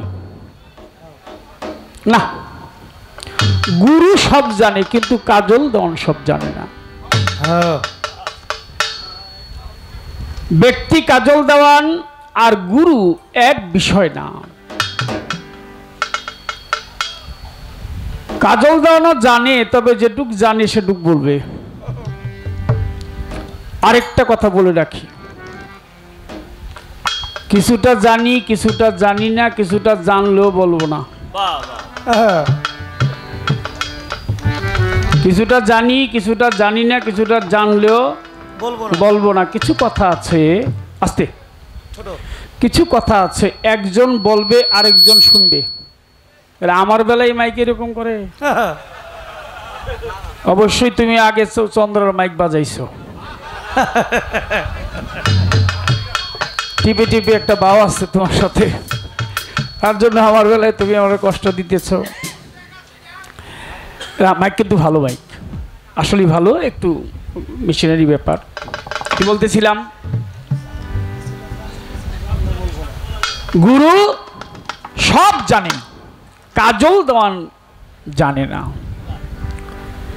আবার কাজল দেওয়ান এমন কিছু জানে যেটা সব জায়গায় বলাও যাবে না। গুরু শিষ্যের বিষয়টা এমন, একজন বলবে আরেকজন শুনবে, তিনজন হইলেই সমস্যা। বলবে একজন, শুনবে একজন, তিনজন হইলে সমস্যা। সাক্ষী হয়ে গেল, সাক্ষী হইলেই তার সাজা আছে, আর যেখানে সাক্ষী নাই সেইখানে কোনো সাজাও নাই। বিচারের রায় হয় সাক্ষীর মাধ্যমে। অতএব কথাটা আমি আগে বলে নিলাম। আরে বাবা কি করলো আবার? এবার আসলো গুরু, তুমি বলো এই দেহের মধ্যে, আকাশের মধ্যে তো লক্ষ লক্ষ তারকা দিই, এই দেহের মধ্যে এই রকম তারাগুলি কোথায়? তোমার পশমে পশমে তারা আছে। ইউসুফ আলাইহিস সালাম যখন মিশরের বাদশা হলো, আলোচনা অনেক, আপনারা জানেন ইউসুফ আলাইহিস সালাম তিনি ইয়াকুব নবীর সন্তান, নবীর সন্তান হয়ে নিজেও নবী হয়েছিল। ইয়াকুব আলাইহিস সালাম ইউসুফ নবীকে চোখে চোখে রাখতেন, খুব ভালোবাসতেন, বেশি ভালোবাসতেন। আরো 10 পুত্র ছিল। বাবার 5টা ছেলে থাকলে একটার প্রতি কিন্তু একটু বেশি মায়া থাকে, আছে না? 3জন ছেলে থাকলে একটার প্রতি একটু বেশি ভালোবাসা। আমারও এরকম বিষয়টা, আমি একজনটা একটু বেশি ভালোবাসি সবার বেলায়। ইয়াকুব আলাইহিস সালাম ইউসুফ আলাইহিস সালামকে বেশি ভালোবাসতেন। অন্য ভাইরা কয়, বাবায় আমাদেরকে বেশি ভালোবাসে না, ভালোবাসে ইউসুফরে। ইউসুফরে চোখে চোখে রাখে, ওরে তো কোথাও যাইতেই দেয় না। তো ইউসুফরে যখন বেশি ভালোবাসে, ইউসুফকে মেরে ফেলবো। তো বাবারে যদি বলি যে বাবা ইউসুফরে নিয়ে আমরা কোথাও যাব, বাবা এত বিশ্বাস করবে না। বাবাই মনে মনে এমনি আমাদেরকে সন্দেহ করে, একটা মিথ্যা কথা বানায় বইলে টুইলে নিয়ে গেলেন। বাবা আমরা বেড়াইতে যাব, ঘুরতে যাব। বাবাই সরল বিশ্বাসে তাদের ভাইদের সাথে দিয়ে দিলেন। কিন্তু পথে জঙ্গলের ভিতরে নিয়ে তারা কি করলেন, ইসু আলাইহিস সালামকে কেউ বললো মেরে ফেলো, হত্যা করো, আবার কেউ কেউ বললো যে ভাই লাগে তো জঙ্গলের মধ্যে ফেলে রেখে যাই, বাঘে এসে, জঙ্গলের পশু এসে খেয়ে ফেলবে। একটা কূপের মধ্যে তাকে রেখে দিলেন। আর জামাটা পশু হত্যা করে ওই জামার মধ্যে রক্ত মেখে তারপর জামাটা নিয়ে বাবার কাছে, ইয়াকুব আলাইহিস সালামের কাছে গিয়ে বললেন যে বাবা আমাদের ভাইকে জঙ্গলে শিকারে গিয়েছিলাম, সেখান থেকে ভাইকে বাঘে খেয়ে ফেলেছে, এই তার জামা। তিনি ওই জামাটা নিয়ে অনেক দিন পর্যন্ত বেঁচে ছিলেন। তিনি কান্না করতেন যখন জামাটা তার চোখের সামনে ধরতেন, সেটার মধ্যে চুমো খেতেন। কাঁদতে কাঁদতে তার চক্ষু অন্ধ হয়ে গিয়েছিল। এমন অবস্থা হচ্ছে পুত্র শোকে। এইদিকে ইউসুফ আলাইহিসসালামকে একদল বণিক যাইতেছিল মিশরের বাজারে, তারা সেখান থেকে ইউসুফ আলাইহিসসালামকে পেলেন, তার কান্না শুনে তাকে উদ্ধার করে নিয়ে গেলেন মিশরের বাজারে। সর্বোচ্চ দামে সেই দিন ইউসুফ আলাইহিসসালাম বিক্রয় হয়েছিল। আজিজ মিশর তাকে কিনে নিলেন। আজিজ মিশর যখন কিনে নিলেন, ওই আজিজ মিশরের যিনি বাদশাহ ছিলেন, বাদশার স্ত্রী ছিল জুলেখা। জুলেখা আবার একদিন স্বপ্নে দেখেছিল ইউসুফ আলাইহিসসালামকে, ভেবেছিল আমি যাকে স্বপ্নে দেখলাম আমার এই ইজ্জত এই পুরুষকে ছাড়া কাউকে দেখাবো না।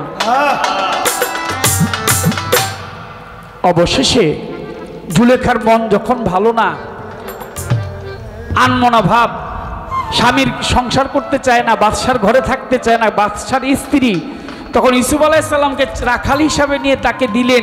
ইউসুফ আলাইহিসসালামকে দেখে জুলেখা সর্বপ্রথম তাকে জড়ায়া ধরতে চাইলেন, বললেন বন্ধু আমি তোমার জন্যই তো পাগল হয়েছি, তোমাকে স্বপ্নে দেখেছিলাম। ইউসুফ নবীকে কও কি, তুমি হইলে আমার মনিব মালিক, আমি হইলাম চাকর, চাকরের সাথে কি মনিব ভালোবাসা করে? খবরদার আমার কাছে তুমি আইসো না। দূরে সরাইয়া দিলেন। অনেক আলোচনা হইল, কোরআন শরীফের আয়াতও আসলো, প্রেমের ঘটনাটা সূরা ইউসুফ এর মধ্যে আলোচনায় আসছে। অবশেষে ইউসুফ আলাইহিসসালাম তাকে জেলে দিলেন, জেল থেকে বাইর হইলেন, তিনি খাদ্যমন্ত্রী হইলেন, তারপর দেশের প্রধানমন্ত্রী হয়ে গেলেন, বাদশাহ হয়ে গেলেন। এইদিকে মিশরের মধ্যে অভাব অনটন দেখা দিল। তার পিতা এবং মাতা দুই ভাইরা গিয়েছিল আগে সাহায্যের জন্য, বললো তোমাদেরকে চিনেছে, চিনেও বললো যে আমরা তোমরা কাজ করো, তোমাদের বাবা মাকে নিয়ে আসো। এর ঘটনাটা যেটা ছিল সেটা হলো ইউসুফ নবী তার বাবার কাছে একদিন বলল যে বাবা আমি স্বপ্নে দেখতেছি চন্দ্র এবং সূর্য 10টি নক্ষত্র সহ আমাকে সেজদা করছে। সুবহানাল্লাহ, একটু সুবহানাল্লাহ বলেন। সুবহানাল্লাহ, একটু জোরে জোরে বলেন সুবহানাল্লাহ। সুবহানাল্লাহ। চন্দ্র এবং সূর্য 10টি নক্ষত্র সহ আমাকে সেজদা করতেছে। এই দৃশ্য প্রমাণিত হলো কখন? যখন ইউসুফ আলাইহিসসালাম মিশরের বাদশাহ হইলেন, নবী হইলেন। নবী তো আবার বাদশাহ, মিশরের দরবারে রাজ সিংহাসনে বসা। ইউসুফ নবীর পিতা ইয়াকুব নবী এবং তার মাতা এবং তার 10 ভাই গিয়ে তাকে কুর্নিশ করেছে।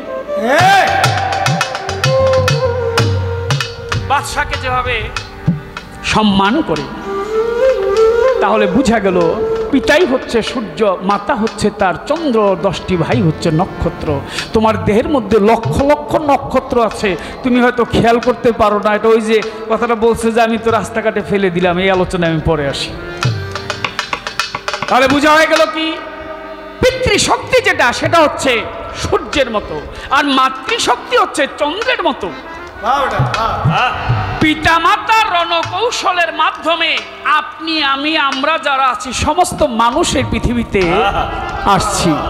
বাবা মায়ের কাছে গিয়েছে, একটু পানি ঢেলে দিয়েছে, সেই পানিটা মা নিয়েছে গর্ভের ভিতরে, এটা ডিম্বুকোষ, এই ডিম্বুকোষের মুখ বন্ধ হয়ে গিয়েছে।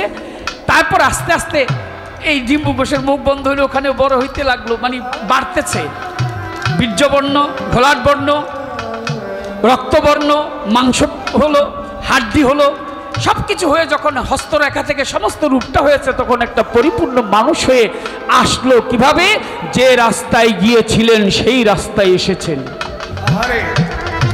এই মানুষ চেহারা ভিন্ন, আসা যাওয়ার রাস্তা ভিন্ন না। তোমাকে দেখতে একরকম, আমাকে দেখতে একরকম, রাস্তা কিন্তু ভিন্ন না, রাস্তা একই। তুমি যে রাস্তায় এসেছো আমি সে রাস্তায় এসেছি, একই রাস্তায় মানুষের আসা যাওয়া। আমি এইটুক বললাম, এর জন্য বলছি গুরু শিষ্যের পালা 3 জন হইলে বলা যাবে না, কেবল একজন বলবে আর একজন শুনবে। এইখানে কথাটা স্টপ রাখলাম, কারণ আরও এর ভিতরে কথা আছে, যার জন্য আরেকটা কথা বলছি, কিছুটা জানি কিছুটা জানি না, কিছুটা জানলো কমুনা। কমুনা যে কমুনা, তোমার বাপের যদি ক্ষমতা থাকে তাহলে আমার যেমন কয়, এইটা কয়ে দিলাম। যাও একটা গান গেয়ে দিলাম।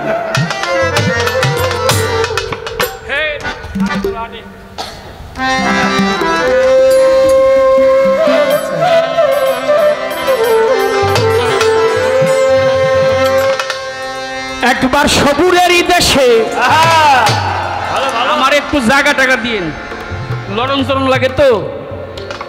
আগে এত বেশি লড়ি নেই, ওখানে আবার একটু লড়ি চড়ি বেশি, তো লড়লে চলে একটু ভালোই লাগে। এই জন্য ওর পাওয়াটাও লাগে, মাপ টাপ করে।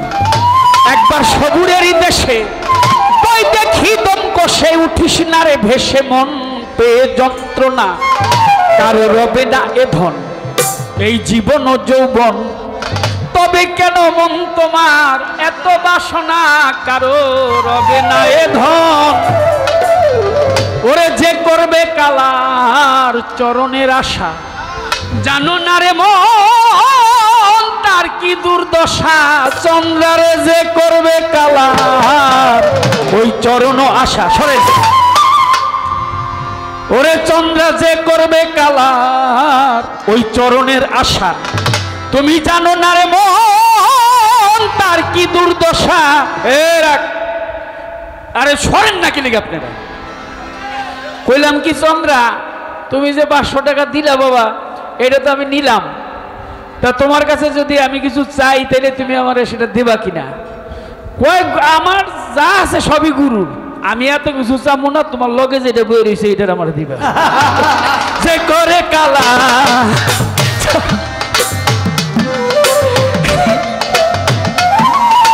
তার কি দুর্দশা ও বলে চন্দ্রা আমার বাবা কয় তাহলে ওইটা আমার নাতনি নানা নারী দিলে চাইতে পারে না পারে না আর তুই এখন সবাই এই যে করে কালা চরণের আশা জানো না রে মন তার কি দুর্দশা যে করবে কালা চরণের আশা আয় হা তোমরা জানো না রে মন মন তার কি দুর্দশা ভক্ত বলি রাজা ছিল তার সর্বস্ব ধন নিল ভক্ত বলি রাজা ছিল তার সর্বস্ব নিল ভক্ত বলি রাজা ছিল তার সর্বস্ব ধন নিল মন বামন রূপে বিধি দিন করে ছলনা করো রবে না এ ধন একবার সবুরের দেশে বই দেখি দম কষে একবার সবুরের দেশে বই দেখি দম কষে উঠিস না রে ভেসে পাগল সে যন্ত্রণা করো রবে না এ ধন জীবন যৌবন তবে কেন মন তোমার এত বাসনা করো রবে না এ ধন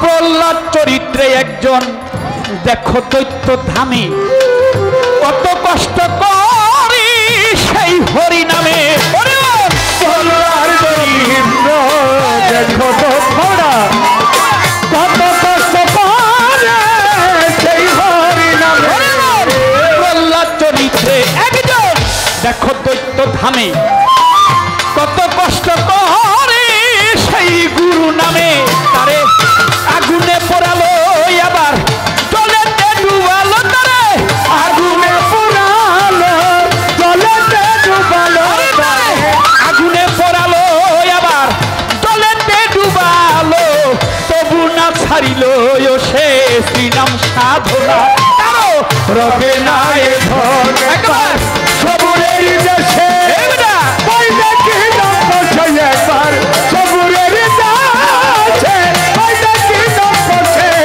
উঠিস না রে ভেসে শান্ত পেয়ে যন্ত্রণা করো রবে না এ ধন জীবন যৌবন তবে কেন মন তোমার এত বাসনা করো রবে না এ ধন কর্ণ নামের রাজা একজন বড় দাতা ছিল সবই আপনার কর্ণ নামের রাজা একজন সে বড় দাতা ছিল অতিথি রূপে তার পুত্রকে নাসিল তবু কর্ণ অনুরাগী ও সে না হইল দুঃখী তবু কর্ণ অনুরাগী না হইল দুঃখিত কর্ণ অনুরাগী ও সে না হইল দুঃখী অতিথির মনকে করে সান্ত্বনা কারো রবে না এ ধন জীবন যৌবন তবে কেন মন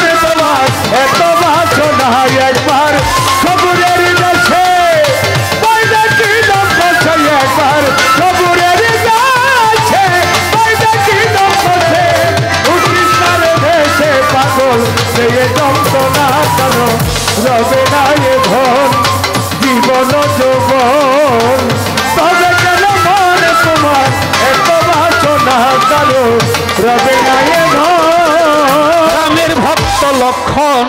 ছিল সর্বকালে, রামের ভক্ত লক্ষণ ছিল সর্বকালে।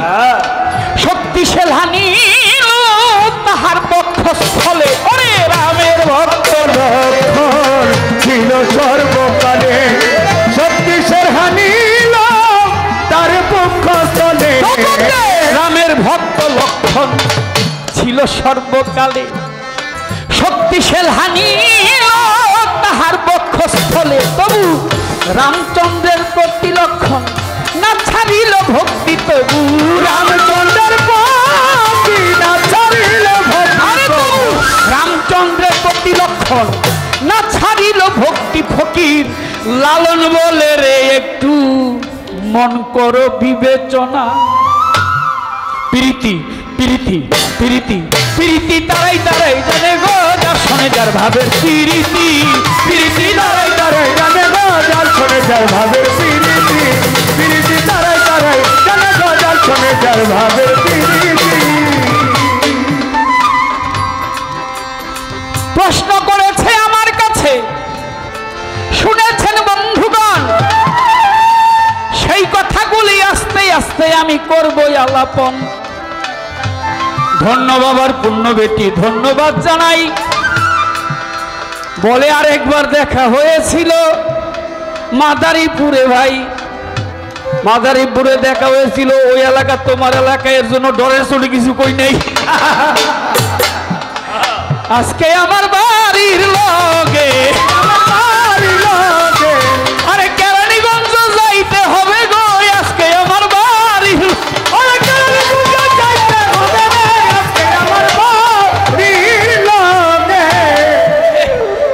দোহার কেরানীগঞ্জ একেবারে কাছাকাছি। ঢাকা জেলা আবার আমাদের জেলা একই জেলা। তো ওই দিন ডরাইছিলাম আমি চন্দ্ররে, আমি ওই এলাকায় গেছি, পরে যদি আবার আমার নাই বেরতে, এর জন্য ওই দিন এই রূপটা দেখাই নেই,